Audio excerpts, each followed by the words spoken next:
Very good morning friends. आज हम करेंगे सेट नंबर 3 जो कि रिलेटेड है भौतिक विज्ञान यांत्रिकी यानी फिजिक्स से 1 to 20 कंपाइलेशन क्वेश्चंस की वीडियो है। वीडियो को पूरा आप देखिए। सभी क्वेश्चन किसी न किसी एग्जाम में पूछे गए हैं।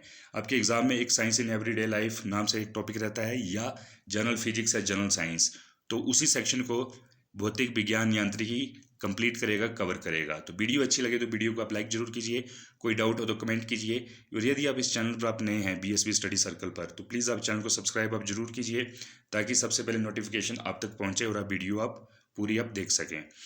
स्टैटिक जीके में यहाँ पर आपको कंप्लीट मिलेगा ancient Indian history, medieval Indian history, polity, geography, physical geography, world geography, art and culture और जनरल साइंस, प्लस जो कम्पिटिटिव स्टेट कम्पिटिटिव एग्जामिनेशंस की तैयारी कर रहे हैं खासकर हिमाचल प्रदेश, उनके लिए हिमाचल प्रदेश 360 डिग्री में कवरेज के साथ यहाँ क्वेश्चंस मिलेंगे। ठीक है, प्ले लिस्ट बना दी गई हैं, आप प्ले लिस्ट भी देख सकते हैं पूरी। ठीक है, चैनल अच्छा लगे तो प्लीज़ आप सब्सक्राइब आप जरूर कीजिए, काफ़ी हेल्पफुल है आपके लिए। ठीक है, स्टार्ट करते हैं आज का फर्स्ट क्वेश्चन। आज का फर्स्ट क्वेश्चन है, प्रत्येक क्रिया के बराबर व विपरीत दिशा में एक ही प्रतिक्रिया होती है, ये है।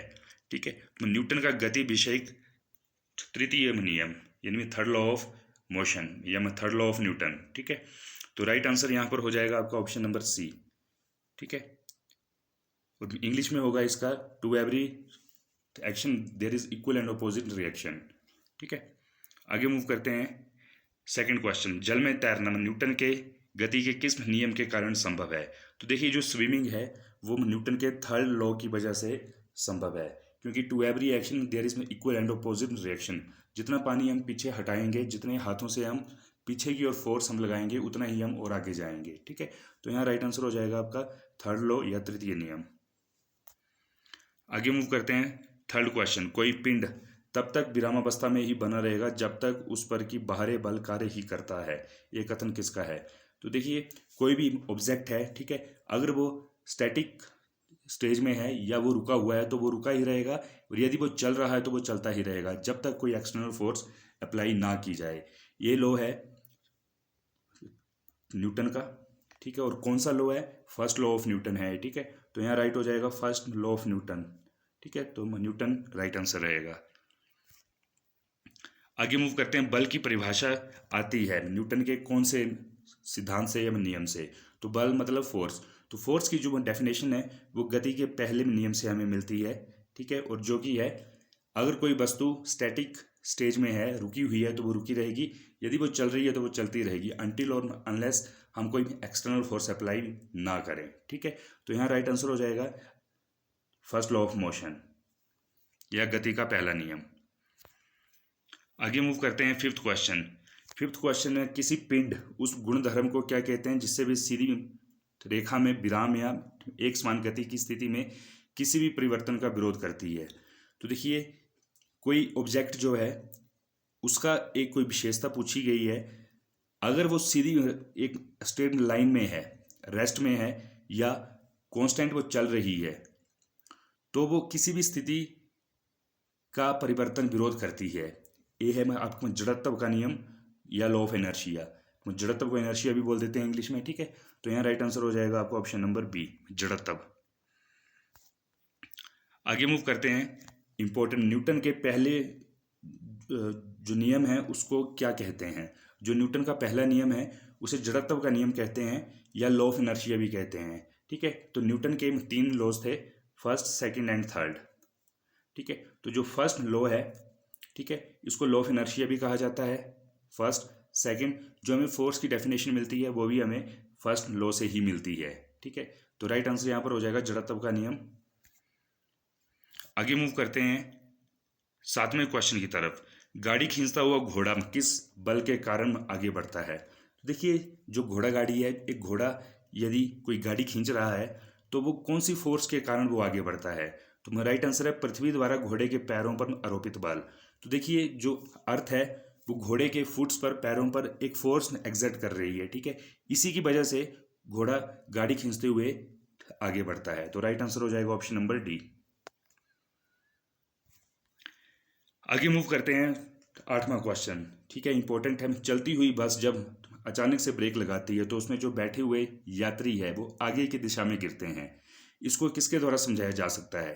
अगेन देखिए जब कोई बस चल रही है एक कांस्टेंट स्पीड से और वो एकदम से स्टॉप या वो ब्रेक अप्लाई करती है, तो उसमें जो बैठे हुए यात्री हैं वो झटके के साथ पहले फ्रंट आगे जाएंगे, फिर वो पीछे आते हैं। ठीक है, तो ये न्यूटन का फर्स्ट लॉ है, लॉ ऑफ एनर्जी में जड़त्व का नियम।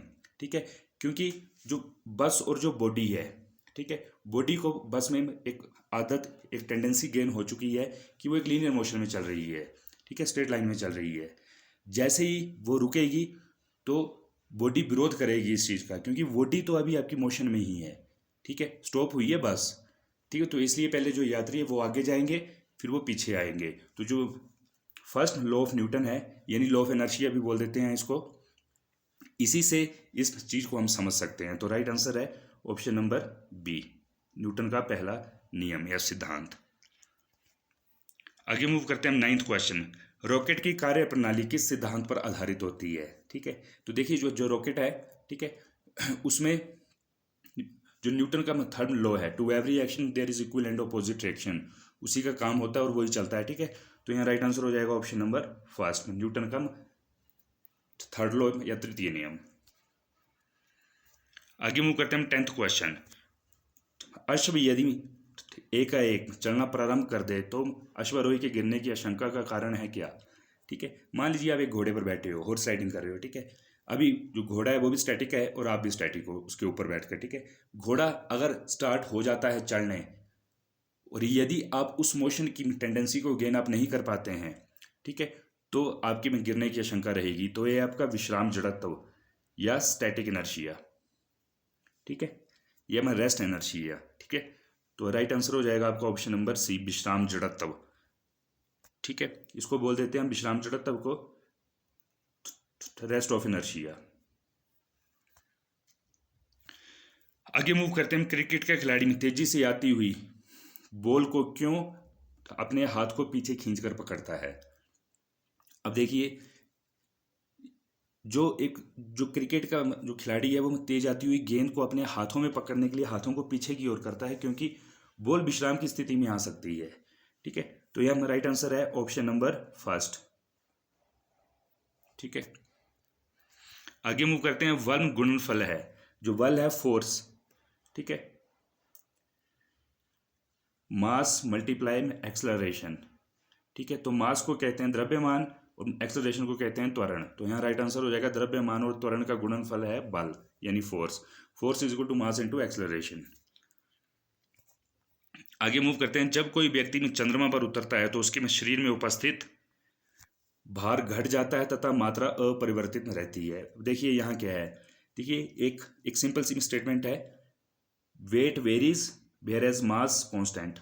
ठीक है, जो आपका मास है वो हमेशा कांस्टेंट रहेगा, चाहे आप किसी भी आप प्लेनेट पर आप चले जाओ, लेकिन जो वेट है वो वेरी करता है।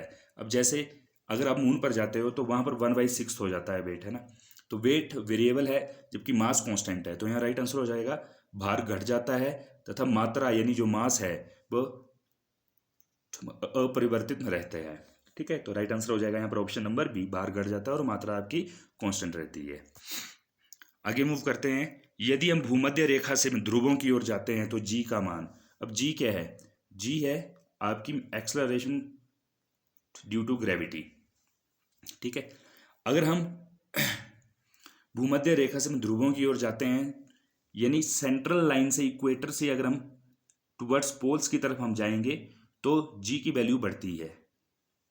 ठीक है, और जी की वैल्यू अर्थ पर कितनी है, जी इज इक्वल टू 9.8 मीटर पर सेकेंड। आगे मूव करते हैं। शरीर का वजन, ठीक है, अब देखिए जो बॉडी वेट की बात पूछी है तो वेट वेरिएबल है। ठीक है, तो जो शरीर का वजन है वो ध्रुवों पर मैक्सिमम होता है। यदि आप पोल्स पर आप चले जाएं तो आपका वेट मैक्सिमम हो जाएगा, वहाँ पर बढ़ जाएगा। ठीक है, जबकि भूमध्य रेखा यानी इक्वेटर पर वो आपका कम रहेगा एज कम्पेयर टू जो आपके पोल्स हैं। तो यहाँ राइट आंसर हो जाएगा ध्रुवों पर अधिकतम होता है। ठीक है, आगे मूव करते हैं। व्यक्ति पृथ्वी की सतह की तुलना में चंद्रमा की सतह पर अधिक ऊंचा क्यों उछल सकता है? ठीक है, अब देखिए दो कारण है इसके। फर्स्ट, एक तो आपकी वेटलेसनेस, चंद्रमा पर आपका वेट डायरेक्ट 1/6 हो जाएगा।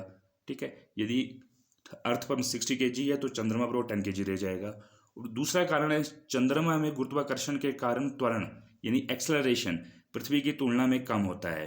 तो देखिए जो ग्रेविटी है जो चंद्रमा की, उसके कारण जो एक्सेलरेशन है अर्थ के कंपैरिजन में कम रहेगा। ठीक है, तो यहाँ राइट आंसर हो जाएगा ऑप्शन नंबर सी। आगे मूव करते हैं 17वां क्वेश्चन। 20 kg के वजन को जमीन के ऊपर में 1 मीटर की ऊंचाई पर पकड़े रखने के लिए जो वर्क डन है वो कितना होगा। ठीक है, अब देखिए 20 kg के वजन को जमीन के ऊपर 1 मीटर की ऊंचाई पर पकड़े रखने के लिए जो किया गया कार्य है वो कितना है, 0 जूल। और क्यों है 0 जूल, क्योंकि जब ये वर्क हम कैलकुलेट करते हैं, ठीक है, तो फॉर्मूला है हमारा W is equal to FD cos theta. ठीक है, अगर हम कन्वर्जन कर लेते हैं इसकी, तो जो थीटा की वैल्यू है वो डायरेक्ट जमीन के ऊपर 1 मीटर यानी परपेंडिकुलर बन रहा है 90 डिग्री, तो कोस 90 की वैल्यू रहती है 0। तो जो मर्जी वैल्यू यहाँ पर आ जाए, जब वो कोस 90 यानी 0 से मल्टीप्लाई होगी तो वो 0 हो जाएगी। तो राइट आंसर रहेगा यहाँ पर 0 joule. Right answer option number D. आगे मूव करते हैं 18वां क्वेश्चन। एक व्यक्ति एक दीवार को धक्का देता है पर उससे विस्थापित करने में असफल है, तो वो क्या करता है। देखिए वर्क तभी माना जाएगा जब कुछ उसमें एक्शन या रिएक्शन होगा। ठीक है, यदि हम किसी में एक दीवार को हम धक्का देते हैं, ठीक है, और वो दीवार विस्थापित नहीं होती है, डिस्प्लेस अपनी जगह से वो नहीं होती है, ठीक है, तो यहाँ पर कोई भी कार्य नहीं होगा। ठीक है, क्योंकि अगेन अब फॉर्मूला आप देख सकते हैं, work is equal to FD cos theta. ठीक है, तो डी में आपकी डिस्प्लेसमेंट है, जब डिस्प्लेसमेंट हुई नहीं तो वो 0 रहेगी, तो कुछ भी आप मल्टीप्लाई आप कर लीजिए 0 के साथ आंसर आपका 0 ही आएगा। तो work done is equal to 0, तो कोई भी कार्य आपका यहाँ हुआ ही नहीं। ठीक है, इसको 0 वर्क भी कह देते हैं। ठीक है, आगे मूव करते हैं 19th क्वेश्चन। पहाड़ी पर चढ़ता हुआ एक व्यक्ति आगे की ओर झुक जाता है, क्योंकि देखिए जब आप पहाड़ पर हम चढ़ते हैं, ठीक है, तो हम आगे से थोड़ा हम झुक जाते हैं, क्यों, स्थायित्व बढ़ाने के लिए। ठीक है, तो हम राइट आंसर हो जाएगा स्थायित्व बढ़ाने के लिए। ठीक है, यानी सेंटर ऑफ जो ग्रेविटी है आपकी, ठीक है, उसको मेंटेन करने के लिए। तो राइट आंसर हो जाएगा स्थायित्व बढ़ाने के लिए। अब चलते हैं हम लास्ट क्वेश्चन। पीसा की ऐतिहासिक मीनार तिरछी होते हुए भी नहीं गिरती, क्योंकि अब देखिए जो पीसा की झुकी हुई मीनार है, ठीक है, वो टेढ़ी है, वो तिरछी है, फिर भी वो गिरती नहीं। क्यों, क्योंकि इसका जो गुरुत्व केंद्र है, सेंटर ऑफ ग्रेविटी जो है, से जाने वाली ऊर्ध्वाधर रेखा आधार से होकर जाती है। यानी सिंपल सा वर्ड है, जो इसका सेंटर ऑफ ग्रेविटी है वो जो पीसा की झुकी हुई मीनार है उसके अंदर ही है। ठीक है, तो राइट आंसर हो जाएगा आपका फर्स्ट। ठीक है, तो फ्रेंड्स ये थे top 1 to 20 most important question. Hopefully video आपको अच्छी लगी हो, कुछ फॉर्मूलेट भी यूज़ हुए हैं। ठीक है, तो जो फॉर्मूला यूज़ हुए हैं उनको आप समझ लीजिएगा एक बार, एक या दो बार आप वीडियो को देखेंगे तो आपके 20 क्वेश्चन आपके रेडी हो जाएंगे। कुछ थोड़ा सा कंसेप्ट आपका फोर्स को लेकर और वर्क को लेकर क्लियर होगा। ठीक है, और ऐसे क्वेश्चन बेसिक साइंस में आपके एग्जाम में अपेयर होंगे ही होंगे, चाहे आप आर्ट्स, मेडिकल या नॉन मेडिकल स्ट्रीम से हो, चाहे आप बीटेक इंजीनियरिंग स्ट्रीम से हो, ऐसे क्वेश्चन आपके एग्जाम में पूछे जाएंगे। ठीक है, तो वीडियो को पूरा आप देखिए। वीडियो अच्छी लगी हो तो वीडियो को आप लाइक कीजिए, कोई डाउट हो तो आप कमेंट कीजिए और चैनल को सब्सक्राइब जरूर कीजिए। Okay, thank you.